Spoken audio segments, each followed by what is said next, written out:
2007년 9월 전남 보성으로 여행을 갔다가 실종된 대학생 커플이 바다에서 익사한 채 발견됩니다.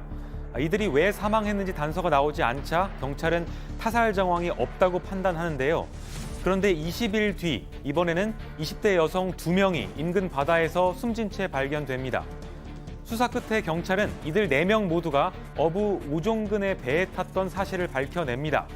70대로 주꾸미 어부였던 오종근이 자신의 성적 욕망을 채우기 위해 끔찍한 범행을 저지른 겁니다.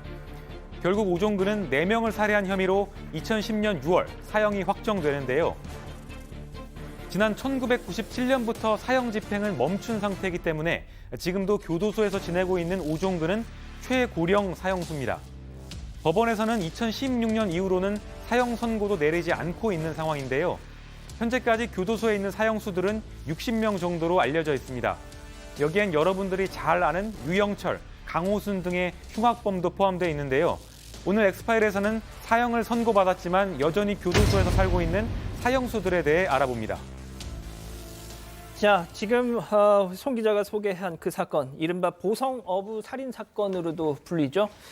나중에 그 2009년에 문성근 씨, 추자연 씨가 주연으로 한 영화 실종이라는 영화로 이렇게 또 영화화 되기도 했습니다. 정말 저도 이때 당시 생생히 기억이 납니다. 너무 충격적이었거든요. 70세 나이였습니다. 당시 어부의 나이가. 근데 70세 노인이 성인 남녀 4명의 목숨을 앗아갈 수 있었던가. 그래서 처음에 수사기관에서도 어떻게 70세가 그걸 했겠어 하고 용의선상에 올리지도 않았었거든요. 자, 그런데 나중에 알고 봤더니 이제 뭐 범행이 확인이 됐고 또 처자식 무려 2남 5년가요? 맞습니다. 예, 그렇게 두고 있는 가장이었어요. 네, 21살에 결혼해서 7명의 자녀를 두고 있는 사람이었고요. 전남 보성에서 계속 어부로 살았던 사람입니다. 범행 당시에는 아내와 둘만 살고 있었는데 이 충격적인 사건이 알려진 뒤에 이 큰아들은 충격을 받아서 극단적인 선택도 한 걸로 알려져 있습니다. 처음 그 희생자였던 대학생 커플은 아저씨 배 한번 태워주세요라는 말을 한 뒤에 이 배에 탔었는데요. 이 여성을 보고 성추행하기로 마음을 먹고 남성 먼저 바다에 빠뜨렸던 걸로 조사가 됐습니다. 배에 다시 오르려고 남성 피해자가 안간힘을 썼는데 갈고리가 달린 삿갓대라는 걸로 마구 찍어서 맞아요. 살해해서 다시 바다로 빠뜨린 걸로 조사가 됐습니다. 이후 성추행을 거부한 여성 피해자도 바다에 빠뜨려서 살해를 했고요. 그 이후에 20일쯤 후에 직장인 여성 2명이 여행하는 모습을 발견하고는 이번에는 태워주겠다면서 접근해서 성추행한 후 둘 다 바다에 빠뜨려서 살해한 걸로 파악됐습니다. 자, 이 당시 피해 남성 몸 곳곳에 또 발목 골절 이런 게 또 확인이 됐습니다. 앞서 제가 말씀드린 것처럼 경찰도 설마 해서 타살 혐의점이 없다. 그냥 이렇게 종결을 하려고 했었던 사건인데 정말 이 수사로 어떻게 보면 묻힐 뻔한 사건, 이 확인이 된 결정적인 계기가 있었나요? 네, 이 2번째 피해자들이 이 배에 타기 직전에 한 여성에게 전화를 빌려줍니다.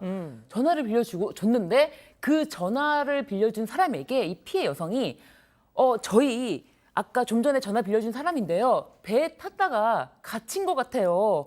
저희 경찰 보트 좀 불러주세요라고 구조 요청을 합니다.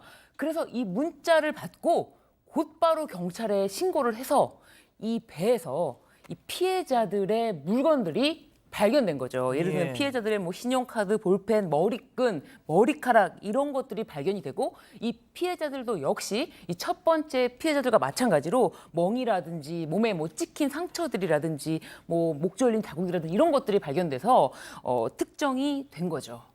자, 이게 또 나중에 또 밝혀진 내용인데 첫 번째 피해자들, 그러니까 남녀 커플들 역시도 이 남성이 이 오종근과 싸움을 벌이는 와중에 여성이 119에 신고를 했습니다. 4차례 신고를 했는데 이게 바다 한가운데에서 119 신고가 있었기 때문에 통신 상태가 별로 안 좋아가지고 하다가 끊기고 그랬다는 거예요. 그런데 나중에 119를 확인해 봤더니 녹음이 돼 있었는데 첨벙 이 물 부딪히는 소리, 파도 치는 소리, 그리고 비명 소리, 오종근의 이 목소리 이런 것이 녹음이 돼 있었다라는 그런 얘기도 있었습니다.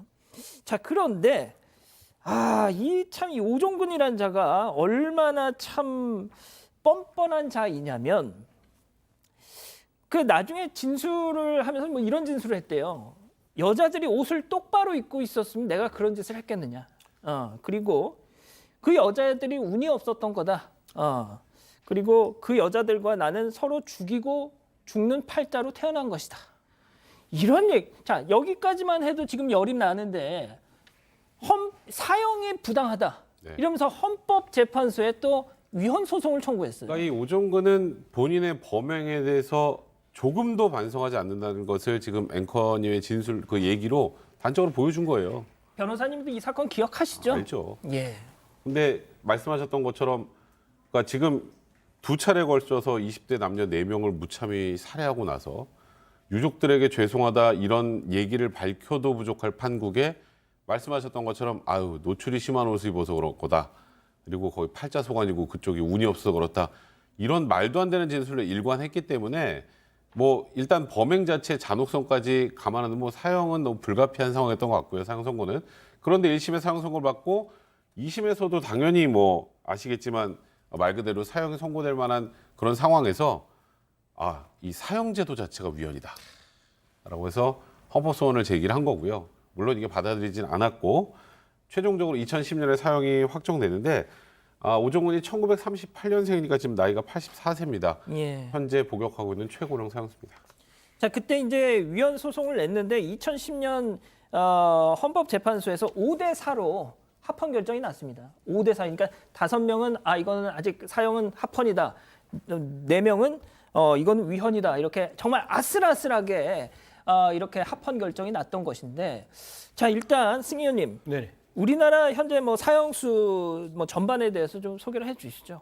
뭐 국민들 다들 알고 계시겠지만 2021년 기준으로 지금 사형을 이제 선고받아서 수용 생활하고 있는 사람은 59명입니다. 그 중에 이제 4명이 사실상 군 이제 교도소에서 이제 수용 생활하고 있는데 마지막으로 사형이 집행된 거는 97년에 집행을 됐고요. 그다음에 그 2016년에 임병장이라고 그 육군 22사에서 GOP에서 수류탄 터뜨려서 그 안에 있는 사람들 5명을 살해하고 물론 뭐 총기까지 난사했는데 5명을 살해하고 7명을 다치게 한 혐의로 사실 마지막 사형 선고를 받은 게 2016년이니까 그 이후에 단 한 번도 사형은 선고되지 않았습니다. 그래서 59명이 지금 사형 선고를 받은 상태에서 지금 수용 생활을 하고 있고요.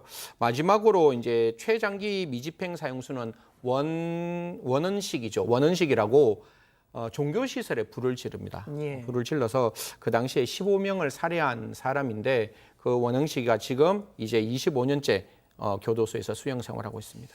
자, 그 앞서 말씀드린 그 보성 어부 오종근 범행 당시가 70살이었고 지금 80살이 넘었습니다. 정말 장수하고 있어요. 네. 거의 뭐 진짜 이 감옥에서 매일매일 뭐 운동 시켜줘 또 하루 3끼 꼬박꼬박 규칙적으로 먹고 살아 하니까 당연히 건강이 유지될 수밖에 없겠죠. 네, 사형수를 독방에서 지내게 되는데요. 예. 연간 2,200만 원이 넘는 돈이 뭐 쓰인다고 합니다. 1인당 맞습니다. 사형수 1인당 연간 2,200만 원. 맞습니다. 뭐 다른 우리들의 수용자와- 세금이죠? 맞습니다. 세금이고 다른 수용자와 마찬가지긴 한데 이들은 이제 뭐 사고사나 자연사 할 때까지 뭐 지내기 때문에 우리 세금으로 이제 흉악범들을 먹여 살린다 이런 비난도 뭐 계속 한쪽에서 나오고 있는 상황입니다. 예. 자, 백 변호사님, 일단 97년 12월, 그러니까 김영삼 정부에서 김대중 정부로 이렇게 넘어가기 직전에 김영삼 정부에서 1997년 12월 월말에 일괄적으로 그때 한 24명인가 7명을 이제 집행을 했단 말이죠. 그 이후로 아직까지 사형 집행은 이루어지지 않고 있고 선고도 요즘에 사형 선고 진짜 저희가 뭐 정말 흉악범들 얘기를 사건 반장에서 전해 드릴 때마다 많은 분들이 집행해라 뭐 이렇게 얘기는 하시지만 이제는 선고도 잘 내려지지 않는다. 지금 2016년 이후에는 사형 선고도 내려진 적이 없습니다. 그러니까 말씀하셨던 것처럼 그 당시 1997년 12월 30일에 사형수 23명에 대해서 사형 집행할 이후에 뭐 사형 집행을 그대로 하고 있지 않기 때문에 실질적인 사형 폐지국이라고 지금 인정이 되고 있는 상황인데 그런데 법정형의 사형은 아직도 기재가 돼 있습니다. 법규에 있기 때문에 사형은 선고될 수 있고 다시 집행도 가능해요. 현재까지. 그런데 실제로 이제 집행을 하지 않고 있으니 예. 이걸 개정해야 되는 게 아니냐 이런 얘기들도 지금 나오고 예. 있는 상황이고요. 그런데 이제 문제는 우리가 이제 징역형을 선고받아서 살면 하루씩 하루가 가면 그게 다 집행에 포함이 되는 거잖아요. 예. 며칠 집행이 되는데 사형이 돼야 집행이라 미결수입니다. 아. 미결수니까 이제 여기는 사형이 선고가 되면 가석방에 있을 수가 없어요. 그러니까 아무 형을 지금 산 게 아니거든요. 그 제가 알기로는 노역도 안 시킨다 그러더라고요. 그렇죠. 미결수니까. 그 독방에 그냥 계속 있고 지금 말씀하셨던 것처럼 거기다가 어차피 가석방도 안 되는데 그 안에서 또 막무가내로 또 어찌 보면 교도관들에게 좀 안 좋은 짓 하는 그런 사람도 있다고 하는데 뭐 사형을 집행을 안 하는 것 이거에 대해서 뭐 저희가 뭐 왈가왈부하기 힘들겠습니다만 사형을 실질적으로 폐지를 한다면 그리고 재판부 입장에서도 정말 사회랑 영구히 격리할 필요가 있다라고 생각하는 사람들 무기징역 선고에도 가석방의 가능성이 남아 있는 것 아니겠습니까? 실질적으로 안 한다면 가석방 없는 무기징역 같은 것들을 신설할 필요가 있지 않을까 개인적으로 생각이 좀 듭니다. 승현님 좀 짧게 부탁드릴게요. 이번 저는 이게 참 이 정치권이 비겁하다라는 생각이 듭니다. 사형 얘기할 때마다. 그러니까 이 여론은 뭐가 됐든 사형 이제 존치를 원하고 있기 때문에 누구 하나 고양이 목에 방울을 달 엄두를 못 내고 있어요. 그러다 보니까 계속 어중간한 이 상황이 계속되는 겁니다. 제가 이제 뭐 저는 사형 집행이냐 폐지냐에 대해서 논의를 조금 떠나서 사형이 집행되면 딱 한 가지 문제점만 말씀드릴게요. 우리나라 사람들 외국에 다 도망가가 있잖아요. 또 우리나라에서 범죄 저지르고 외국에 다 가가 있잖아요. 그 나라에서 우리나라의 범죄인 인도를 해주려면 우리나라가 사형 제도가 있으면 인도 아무한테도 안 해줘요. 특히 유럽 같은 경우에 도망갔을 때 유럽에 딱 첫 번째 들여다보는 게 대한민국 사형해? 사형 안 해? 이걸 바라고 범죄인 인도를 해주는 부분이 있어서 사실 이런 부분들이 형사 정책을 집행하는 입장에서는 사실 굉장히 좀 이렇게 어려운 부분이라서 여러 가지 국민들의 논의가 계속 되기를 희망하고 있습니다.